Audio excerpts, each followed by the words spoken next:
Thank you, guys. Stephen Sellers on the guitar. My name is Logan Ivancik. I'm playing the baritone saxophone and the tenor saxophone tonight. Thank you for attending our recital. We've got a bunch of songs ahead of us that are not going to be only duo. So I'm going to introduce you up the rest of the band, starring on the amazing drum kit, doing all the rolls, Nick Roels on the drum.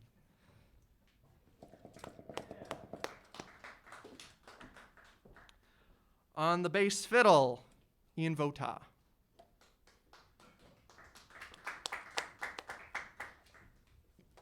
And August Knobbe on the piano.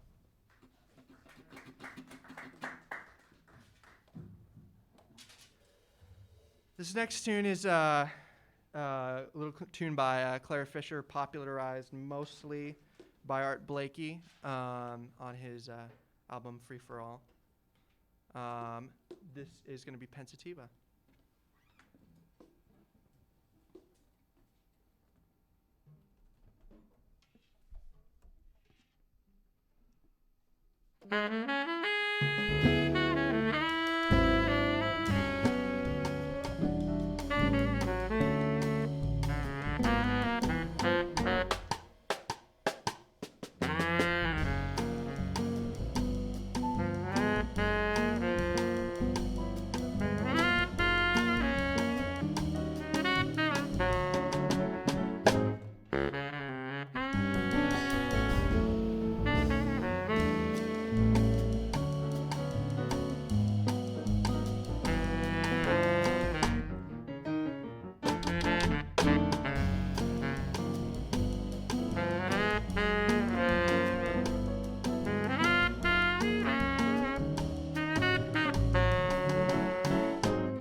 Thank you, guys. That last one was Blue Daniel on Pensativa. That featured Ian Votaw on the bass. And then Stephen and I were bouncing around a little bit on that last tune, which was Blue Daniel. That tune came from a really close friend of mine at back when I was living in Boston. Played this on a gig of his and was like, gotta learn that one. So the next tune we're going to play is going to be an original of mine. I'm going to invite the rest of the band back up, August Knobbe back on the piano, as well as Caleb Pitman on the trumpet and Trenton Barnes on the trombone. This tune is called Anaphora. It came out of inspiration from a class I took. We had to write a monk chart, so I kind of took a little bit from Epistrophe in the sense of how the chords were structured and the melody. An epistrophe is a grammatical device in which you end every phrase with the repeated thing, like in the Gettysburg Address, where Lincoln ends every phrase with the people, for the people, with the people, by the people. And anaphora is the opposite of that, where you start the beginning of the sentence. So Martin Luther's I have a dream speech. I have a dream. I have a dream. So we'll see how this one goes.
so much. Hi, everyone. Thanks for being here tonight, for the folks who are here in person and the audience watching out there. Thank you so much for watching. Logan and I certainly appreciate it. You just heard my arrangement of Oh Danny Boy. And before that, you heard Logan's original, which was Anaphora, which featured the entire band. And we wanted to just take a moment real quick to say some thank yous to all of the people who have supported us and sponsored us along the way. Of course, we could probably go on for a pretty long time because there's a long list of people that help us all out, but we're going to try to keep it brief. First, I'd like to thank my family just for their support on this journey of mine and having my back the entire way. I'd also like to thank all of my friends that are watching tonight as well.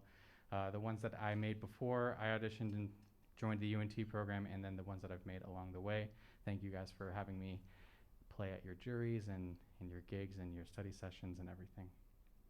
I'd also like to thank the wonderful faculty here at UNT who have really shaped me as a musician. Specifically, there are 4 professors that I'd like to thank. The first being Professor Mooney. Thank you for inviting me into the program. I think that opportunity has provided me to achieve a level of musicianship that I wouldn't have gotten otherwise. So thank you for that. I'd also like to thank Professor Meter and Professor Dizak for their thoughtful approach to the improv program here, which it was their lesson plan, I think, that has inspired some of the biggest growth in my playing. So thank you both for that. And finally, I'd like to thank Professor DeRosa because exactly a year ago around this time, we were all kind of adjusting to the new normal. And I emailed Professor DeRosa about some personal issues I was having, and he wrote back this really beautiful email that was extremely encouraging and just kind of told me to lean on my musicianship. And we didn't really know each other that well, but I just happened to have one of his classes, and I thought that was really the stuff that he said was really profound. So I just wanted to thank him as well, because I refer back to those words pretty often, and they're going to carry me along the way. But yeah, so thank you all for being a part of this, and I'm going to turn it over to Logan. Again, Steve and I can't express any more gratitude than we have for everybody coming out and watching on the live stream. So thank you all for joining us. I have a whole bunch of people to thank, and I'm sure everybody has a whole list to go through, but I wrote just a couple little things down. Thank you to my family. They've supported me in music all this time, which I know not everybody's fortunate enough. So I thank you to all of you guys. I just want to say special thank you to my grandfather. He was a big reason I started playing saxophone. Yeah, he was a music teacher, so he's very important to me in that, and I just thank you. All of my friends, Stephen and I have both had a crazy experience with college, coming in and out of different universities. So thank you to all my friends in Boston and New York and basically everywhere else in the country who have tuned in to watch this, and all my amazing friends I've made here. You guys are constant support and motivation for me to become a better musician and a better person. So thank you all. All my teachers, thank you, Professor Lely, Dr. Eric Nessler. Your teaching here has been amazing. Thank you to all my other faculty members and teachers from across my other schools. Thank you to Rob Parton for coming into such a hard job right off the bat. It's not what he originally signed up for, but he's been doing some amazing things with the program.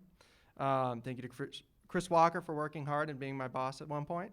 Thank you to the sound guys for prepping everything tonight. Thank you to my amazing fiance who's watching at home, who I get to marry in a month. So very excited about that. With that, I'll bring up the rest of the band, and we'll play our last tune out. It's already that time of the night. Wow.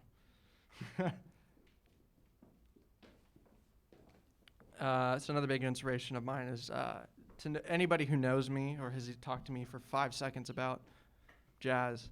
My biggest inspiration has been Gary Smulyan, who's a great baritone saxophonist in New York. He comes from a long lineage of great baritone saxophonists, many of which who have played the tune My Shining Hour, including the great Pepper Adams. And he took this version of My Shining Hour and mixed it with Seven Steps to Heaven. So the rhythm and the way the tune is played is like Seven Steps to Heaven, but listen for the melody, because the melody is, you'll hear it go, this will be my shining hour. Come in, you'll hear it.